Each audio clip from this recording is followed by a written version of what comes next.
ला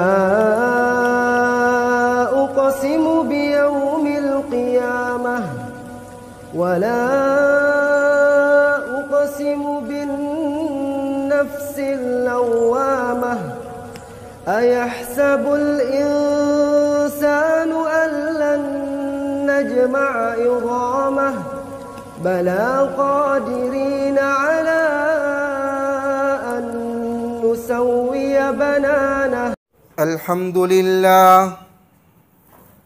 अल्हम्दुलिल्लाहि नहमदुहु व नस्तईनुहु व नस्तगफिरुह व नु'मिनु बिहि व नतवक्कलु अलैहि